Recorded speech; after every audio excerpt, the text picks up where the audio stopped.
Random chance. It feels like every single game nowadays has some roll of the dice, something completely out of my control when I'm playing. The effects of something like this are profound. The best moments where you roll the craziest, luckiest scenarios of your life and suddenly come out victorious against all odds. Or you lose an entire run, barring all the time and effort you put into, purely because the universe wasn't feeling on your side that day. So what is it? Is RNG ruining games as we know it? RNG, or random number generation, is something I use as a blanket term. Essentially, I mean a mechanic or circumstance in a game that relies on randomness. For instance, the random order of your deck in Magic the Gathering, or the dice you have to roll in a board game. The first, second, and third hand you pull in a game of Balatro. There's a weird fissure created by RNG, almost as if the amount of randomness increases, the amount of skill required to succeed decreases. But is that really the case? Is there a point where skill is no longer a factor? Are those two things even intrinsically tied to one another, or can they both coexist at any level? What exactly are the effects of randomness in a game? I'm going to walk you through an odd process of researching this topic and how I came to a conclusion I never expected.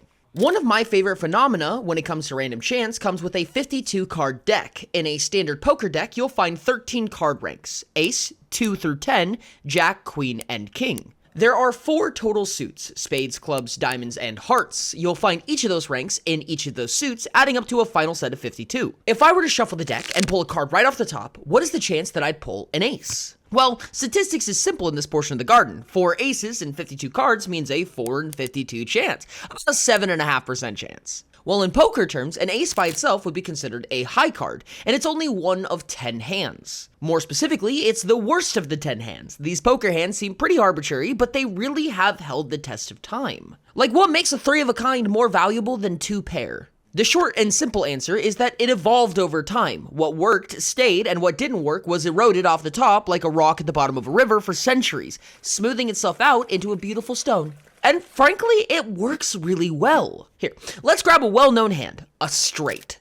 A straight in poker is 5 consecutive ranks, such as 2, 3, 4, 5, and 6, or 9, 10, Jack, Queen, King. If I were to draw 5 cards, what are my chances of pulling a straight? I'll give you a hint, it's probably not going to happen. Maybe 1 in every 254.8 times if I had to take a completely random guess. Suffice to say, it's not very likely. In fact, here's how likely randomly pulling every poker hand is from the top 5 cards of the shuffled deck. Well, I'd hardly call this a game. I mean, we're just pulling cards off the top of a deck and seeing what we get. There's no real stakes or objective here other than hoping we get something we arbitrarily want. Don't get me wrong, I would be entertained, but that's because I'm entertained by literally anything. Actually, what about that? What is a game purely based on RNG like? What's the chance that I roll a 6 on a 6-sided die? Yes, that was a stupid and rhetorical question. Stay with me, I'm trying to build suspense. If you said a 16.666666, then I would wonder if you have anything else to do with your day. If you said 1 out of 6 chance, I'd give you a high 5, I guess. A crisp high 5. Okay, so let's play a game. We both roll a 6-sided die 10 times. Whatever you roll, you score that many points. Once we've both done so, whoever has the most points wins. We roll again if it's a tie. I don't think we really need to play through the game to figure one thing out right off the bat. There's no skill in this whatsoever.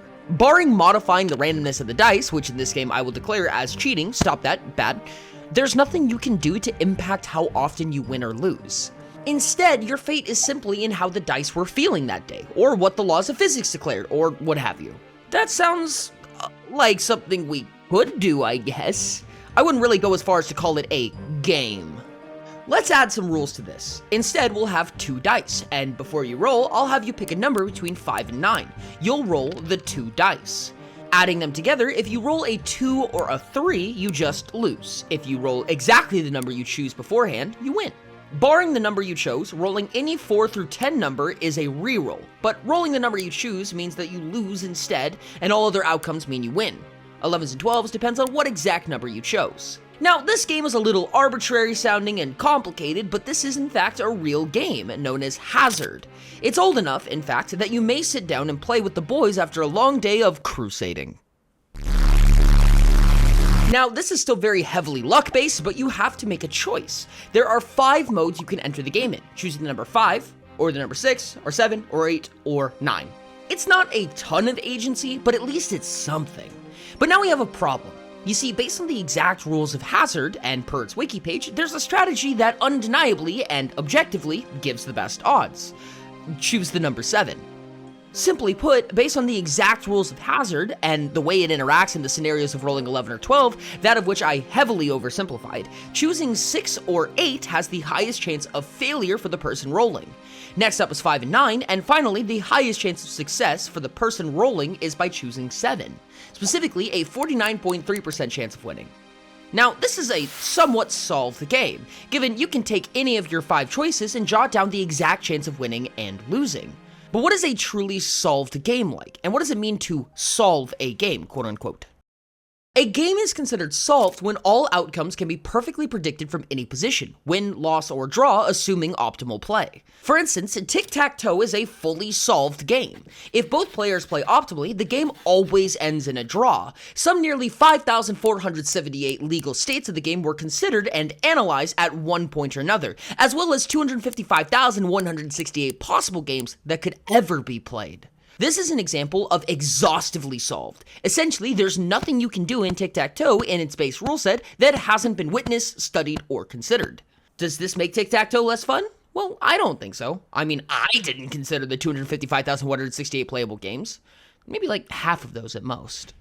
So where do we fall? I mean, the game examples that we've given are obviously much more simple in comparison to the thousands of lines of code that exist in modern video games. However, we can often simplify these mechanics down to their menial parts and get a similar effect. Not perfect, but it gets the job done.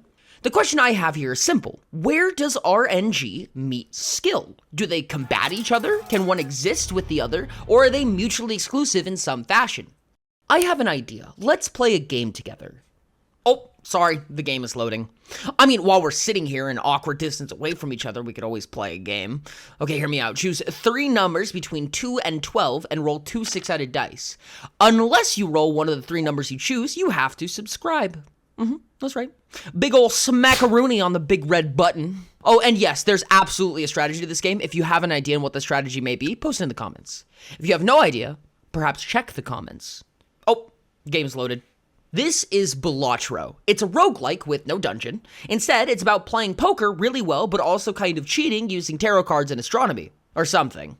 When you first open the game, you draw 7 cards from a standard 52-card deck. You can discard and redraw up to 5 cards, sculpting your hand until you can play one of those 10 poker hands we talked about before. When I first opened the game, I was immediately infatuated. I played this game live on Twitch, and a ton of questions went through my head. What are the odds of a royal flush, the rarest hand variety in the game? How often can I expect something like a full house, a flush, or a straight, given I can remove 15 to 20 cards from my deck at a time? The answer was just as amazing as I could have ever hoped. It doesn't really matter, and I need a life. This is the earliest portion of the game, and the first ante doesn't really matter all that much. Instead, the name of the game is Deck Modification. You see, over time, you'll acquire modifiers known as jokers. These jokers have various abilities that will offer you more points for each hand. This may be extra points for specific hands or multipliers under specific conditions, turning 100 points into 1,000 points.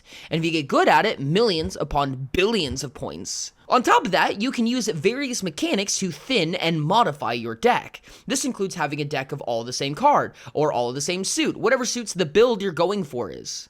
And that, exactly, is the fascinating part. I was watching gameplay of Balatro when I first heard it. Balatro is not a luck-based game. Now, I have to be completely honest with you. When I first heard that, I was pretty skeptical. I mean, looking back at everything we just talked about, the chances of pulling the cards you need, the chance of getting a good hand, the chance of pulling good jokers or tarot cards. But as I've played the game and watched the experts at work, I realized they're right. It's not. To explain why, I need to talk about RNG Manipulation. Now, when I say RNG Manipulation, some of you may turn to speedrunning strategies or perhaps the Psycraft server. That's not what I mean. What I mean is flexing the circumstances into your favor. If your success is based on a random roll, then changing what dice you roll to make the best outcome from it. Let's give it a new name. I'll call it Skilled Dice Interference by Involvement, or for short... Nope, never mind. I'm gonna call it R-NGineering, because that sounds funny and makes sense to me.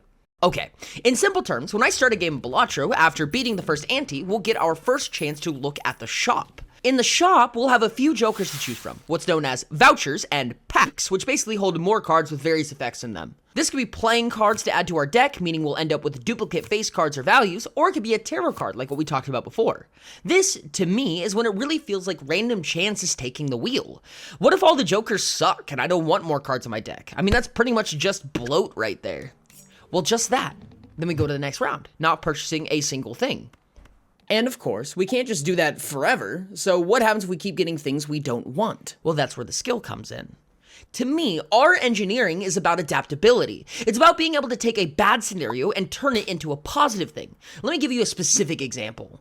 I may be running under the idea that I plan to make a build based on straights. That means my goal is to run 5 consecutive cards, such as 6, 7, 8, 9, and 10, virtually every hand. But I just found a super rare joker that empowers the flush hand, 5 cards of the same suit. I currently have some decent power on my straights build, but the flush joker by itself is super strong, and I could get the same amount of points by playing a single flush with this one joker alone. What should I do? That decision right there is the strategy and skill behind R-NGineering. This is a moment when we have to assess our options here. For instance, by swapping a new joker in and ridding ourselves of old jokers, this game gives us money. Money that we can use to supply ourselves with more upgrades, such as permanent vouchers or more cards in our deck. That's a variable to consider. What other jokers exist in the game? Well, through game knowledge, definitely not me scrubbing through the wiki and running through each joker to check, I may know that there's realistically a bit more joker support for straights. However, I would say it's ultimately easier to get flushes with how Balatro works, due to having tarot cards that modify suits, or create wild cards, essentially cards that are all suits. And chances are, I'll have to shift my build again until I have a true centerpiece of my deck locked in. Getting too attached to a single idea when the game is cycling so hard could mean the end of my run. And that's the skill behind RNG. At least in Balatro's case. What does that mean for every other game? How does RNG really affect games? So we've seen games on the completely random end of the spectrum. Games like Hazard have a smidge of strategy, but realistically have the best option and chance of winning. Ultimately, there's not much agency in a game like that. It's a big old roll of the dice and cross your fingers. On the flip side of that potentially weighted coin, you have a game like Tic-Tac-Toe, a game that has been completely solved down to its smallest features. Learning the game and beginning to understand its fundamental features can be exciting and enjoyable, but once you know what there is to know, that's kind of it. It wouldn't be uncommon to find yourself playing the same game of Tic-Tac-Toe over and over and over again, essentially repeating the same game in different fashions. But of course, the world of extremes is rarely one that explains nuance well, so let's look at some nuance. On the surface, a game like Balatro may seem like it's drenched in luck. A single shuffle could threaten your entire game state, at least if you don't know what you're doing, it could. But instead, we have an interesting mix here. You have a game that has some chance, things you simply can't predict, such as what hand you may pull or what jokers will be in the shop next. However, over time and by gaining experience, you can slowly build up intuition and game knowledge. By playing over and over, you can learn the mechanics of the game, what's possible, what makes sense, how to pivot on the back foot, much like how you might when you're first learning Tic-Tac-Toe. But the random chance is dotted around, just like in Hazard, enough to make each game a bit different from the last. Does RNG ruin a game? My answer, no more than a lack of RNG can do so, at least to some extent. It takes time, but either radical can make a game run out of steam. It can make a game a lot less skill dependent. However, it can also make a game skill dependent and boost its replayability. Given, that's quite a line to walk. What's your favorite or least favorite instance of RNG in a game? You know, when it comes to gaming, there was a question I asked myself. Can a game read you and use what it finds as a design mechanic? If you're interested in the answer to that question, you should click on this video right here. It's a really cool line of thought in my opinion. Or if you're interested in what kind of games I've developed, check out Utopia TTRPG. That's also on screen for quick clickability. The biggest shout out of all time to the amazing support from Patreon, especially those new Paragons and Damon tiers. These bad boys have really been keeping the ship afloat. I've been doing a subathon on Twitch for like 9 months now, and these patrons are the lifeblood of that. Please consider subscribing or following on Twitch, or even joining the Discord if you're interested in it. Tons of stuff for you to see there. I hope you enjoyed this video. I really did have a ton of fun with it. And of course, thanks.